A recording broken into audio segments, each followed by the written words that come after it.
Voici peut-être le visage de la capitale tourangelle en 2020. Arrivée de 2 nouvelles tours dans le quartier des Deux Lions, totale recomposition du haut de la rue nationale avec l'arrivée du centre d'art contemporain ou encore la construction d'une mini-tour dans le quartier Gare. Les architectes prennent dorénavant de la hauteur. Aujourd'hui, on prend conscience qu'il faut refaire la ville sur elle-même, c'est-à-dire qu'il faut la faire grandir à l'intérieur. Si on veut arrêter de consommer de plus en plus d'espace, de terres agricoles, si on veut éviter que les habitants soient contraints d'aller habiter de plus en plus loin, que les emplois soient de plus en plus loin des centres-villes, là où il y a tous les services, eh bien, il faut tout simplement pouvoir accueillir le développement et la croissance dans les tissus existants. Construire haut pour éviter l'étalement des villes, voilà donc une des nouvelles problématiques des schémas d'aménagement. Et dans ce domaine, la question des déplacements devient primordiale.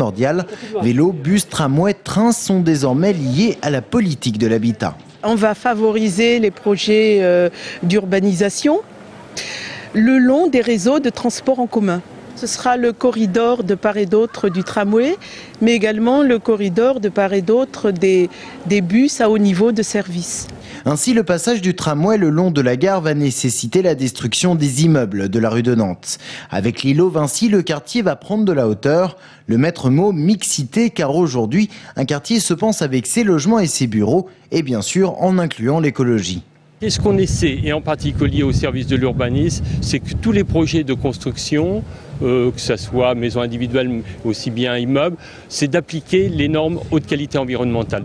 Dans 10 ans, les Tourangeaux pourront, pourquoi pas, aller se promener dans les anciennes casernes réhabilitées, profiter des promenades le long des fleuves, prendre le tramway ou encore vivre dans un quartier écolo.